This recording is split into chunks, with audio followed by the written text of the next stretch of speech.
রমজান মাসে গুনাহ মাফের জন্য আমাদের কোন আমলগুলোতে বেশি গুরুত্ব দেওয়া উচিত? রমজান মাসে আল্লাহর কাছ থেকে মাগফিরাত লাভের জন্য সবচেয়ে বেশি গুরুত্ব দেওয়া উচিত তাকওয়া চর্চার ব্যাপারে। তাকওয়া চর্চা কি? তাকওয়া চর্চা হলো রমজান মাসে সকল প্রকার গুনাহ থেকে বেঁচে থাকার সংগ্রাম করা। আল্লাহ ভীতির চেতনা থেকে, যে আল্লাহ তাআলা রমজানে দিনের বেলায় পান করা, আহার করা, হালাল খানা, হালাল পানীয় এগুলো রমজান মাসে দিনের বেলা গ্রহণ করতে যে আল্লাহ নিষেধ করেছেন, তাহলে যেগুলো আল্লাহ নিষেধ করেছেন হালাল না, সেগুলো কত জঘন্য হবে। অতএব রমজান মাসে আমি সকল প্রকার গুনাহ থেকে, সকল প্রকার হারাম থেকে বেঁচে থাকার চেষ্টা করব। এটা হলো আমাদের কর্তব্যের অংশ। এটা যদি আমরা করি তাহলে ইনশাআল্লাহ গুনাহ মাফের সম্ভাবনা অনেক বেড়ে যাবে তাকওয়া চর্চার মাধ্যমে। দ্বিতীয়ত, আল্লাহর কাছ থেকে গুনাহ মাফের জন্য রমাদান মাসের যে সমস্ত আমলগুলো আছে, মাসনুন আমলগুলো আছে, সে আমলগুলোকে আমরা খুঁটে খুঁটে করার চেষ্টা করব। আমাদের একটা ছোট্ট ছোটি বই আছে, রকমারি এবং অন্যান্য অনলাইনে আপনারা হয়তো পেতে পারেন। বইটা হলো মাহে রমাদানের 27 আমল। এখানে নবী করিম সাল্লাল্লাহু আলাইহি ওয়াসাল্লামের সুন্নাহর আলোকে কোন আয়াত থেকে রমাদান মাসে করার মতো 27টি আমলের ব্যাপারে একটা ধারণা দেওয়া হয়েছে।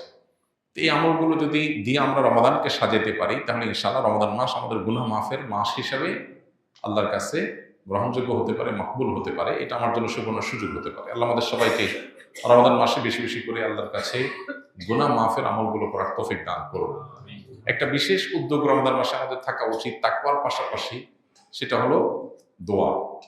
আমরা প্রতিদিন যদি আল্লাহর কাছে চোখের পানি ফেলে দোয়া করি, আল্লাহ আমি গুনাহ থেকে যেন বের হয়ে আসতে পারি, আমাকে তৌফিক দাও, যেগুলো হয়ে গেছে সেগুলো মাফ করো, নিজের সঠিক সিদ্ধান্ত নেওয়া, নিজের ব্যাপারে শক্ত অবস্থান নেওয়া, পাশাপাশি আল্লাহর কাছে এভাবে কেমন একটা দোয়া করা। এর মাধ্যমে ইনশাআল্লাহ আমরা গুনাহ মাফের দিকে যেতে পারি, দান করার মাধ্যমে আল্লাহ সন্তুষ্টি পেতে পারি। এর সাথে সামনের ভিতরে এগুলো সবই আছে। আমি সৌদি দাম্মাম শহরে ছিলাম, দাওয়া সেন্টারে ক্লাস করেছি। হাদিসের দলিলে রহি আছে, বুকে হাত বাঁধা রফে আদায় করাতে আমাদের ইমাম কয়েকজন মুসলিমদের উপর ক্ষিপ্ত, আমাদেরকে গাদা গর্দব ইত্যাদি বলে বেড়াইতেছে। সে বলতেছে, নামাজ পড়লে আমার মতো করে পড়তে হবে, না হয় আপনারা আলাদা মসজিদ বানিয়ে নেন। আমি কোনটা করব, সহি কোনটা বললে উপকৃত হব। ভাই, প্রথম কথা হলো যে এই বিষয়ে আমরা এর আগে বারবার বলেছি, কোনো ব্যক্তি যদি রফে আদায় করেন তাতে তো আশপাশের মুসল্লিদের ডিস্টার্ব হয় না। এক্ষেত্রে অন্যান্য যে সমস্ত ইমাম হন, মুসল্লি হন, ফেকে হানাফি যেটা এদেশে প্রচলিত সেটার যারা ফলোয়ার, তারা এটাকে ডিসকারেজ করা এই লেভেলে যে না হলে অন্য মসজিদে চলে যান, এটা অবশ্যই গর্হিত এবং অন্যায় কাজ। যদি কোনো ইমাম এটা করে থাকেন, তিনি এটা ভুল করছেন। কোনো মুসলিম, কোনো মুসল্লি তাকে, তিনি ভিন্ন কোনো মতের উপর আমল করছেন, এই জন্য মসজিদ থেকে বের করে দিতে হবে, এটা ইসলামের শিক্ষা না। এতটুকু সহনশীলতা আমাদের থাকা উচিত। সাহাবা ইকরাম রিদওয়ানুল্লাহ আজমাইন, তাদের মধ্যে একাধিক আমল প্রচলিত ছিল, একাধিক মত প্রচলিত ছিল, কিন্তু কেউ কাউকে মসজিদ থেকে এটার কারণে বের করে দেননি। ইমানদারের মধ্যে এতটুকু সহনশীলতা থাকতে হবে। সেই সাথে আপনার উদ্দেশ্যে আমার নাসিহা থাকবে, আমাদের অনেক ভাই ব্রাদার আছেন যারা ভিন্ন কোনো মত এর অনুসরণ করে তিনি বিপরীত মতকে ডিসকারেজ করার পেছনে লেগে যান, ফতোয়া দেওয়া শুরু করে দেন, এটা সঠিক না, এটা আয়াতে নাই, এটা হাদিসে নাই। এই জিনিসগুলো আপনার কাজ না, এগুলো আলেমদের কাজ। যেগুলো আলেমদের কাজ, গবেষকদের কাজ, একাডেমিশিয়ানদের কাজ, সেগুলো তাদের কাজ তাদেরকে করতে দেন। এখন আপনি সাধারণ মানুষ হয়ে নিজে আমল করছেন, যদি আপনি আলেমের ভুল ধরা শুরু করে দেন, ভুল ধরা বলতে কোরআন হাদিসের, আপনি যেমন এখানে বললেন যে সহিহ হাদিসে আছে, কোনটা না আছে, আপনি ডিবেট বিতর্কে যায়েন না। এগুলো গেলে নিজের ইমান আমল নষ্ট হয়। এগুলো বেশিরভাগ একটা পর্যায়ে গিয়ে ইগোতে পরিণত হয়। ইগো, আমি একটা মাযহাবের, উনি আরেকটা মাযহাবের, আমি একটা মাসলাকের, উনি আরেকটা মাসলাকের, আমারটা আমার প্রমাণ করতে হবে। ব্যক্তিগত জেদ, রেষারেষি এবং জেতাহারার মতো একটা মানসিকতা অনেক সময় চলে আসে, যেটা আমাদেরকে ইখলাসের গণ্ডি থেকে বের করে দেয়।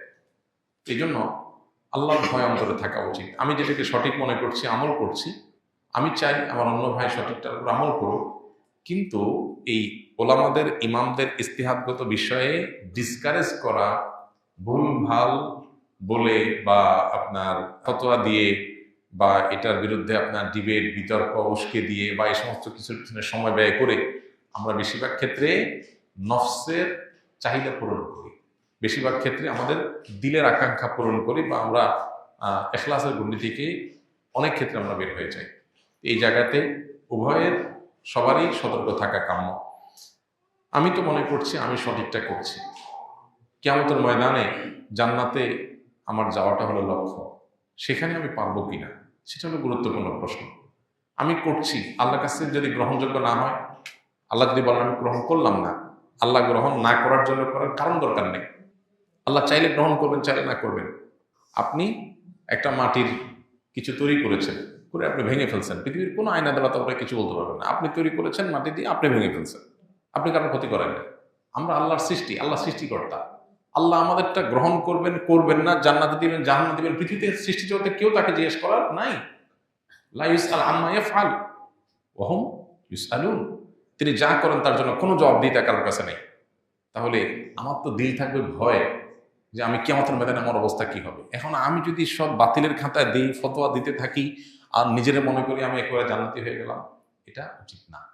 আবার অপর দিক থেকে যেটা বললাম, গ্লোবালাইজেশনের এই যুগে সারা পৃথিবীতে মানুষ ছড়িয়ে ছিটিয়ে আছে। একটা সমাজে একটা মাসআলা, একটা মাসলাকের উপর আমল হবে, ভিন্ন কিছু থাকবে না। এটা এই বাস্তবতায় অন্তত, যেখানে যোগাযোগ ব্যবস্থা উন্নত হয়েছে, এক এলাকা মানুষ আরেক এলাকা যায়, আরেক এলাকা থেকে আরেকটা মাসলাক, মানহাজ, মাযহাব এগুলোর সাথে পরিচিত হয়, এগুলো থেকে এক একজন এক একটা মত পথে যাওয়ার মতো রাস্তা তৈরি হয়। এই বাস্তবতাকে সামনে রেখে আমি আমার মসজিদে বা আমার এলাকাতে এটাই শুধু চাই, এর বাইরে আর কিছু চাই না, এটা অবাস্তব। আর বিশেষ করে মুসলমান আখলাক সুলভ না। অন্তত আমরা যার যার মতকে সঠিক মনে করি, যেটাকে সেটাকে আমল করব, এবং এটার পক্ষে প্রয়োজনীয় আপনার শর্ত শারাইত মেনে উসুল, মূলনীতি, প্রিন্সিপাল লক্ষ্য করে দাওয়াতও দিতে পারি, দেব। কিন্তু আমরা মুসলমান সুলভ আখলাকের গুন্ডি থেকে বের হতে পারি না। আল্লাহ আমাদের সবাইকে হেদায়েত তৌফিক দান করুন। আসুন্নাহ ফাউন্ডেশন, উম্মার স্বার্থে সুন্নাহর সাথে।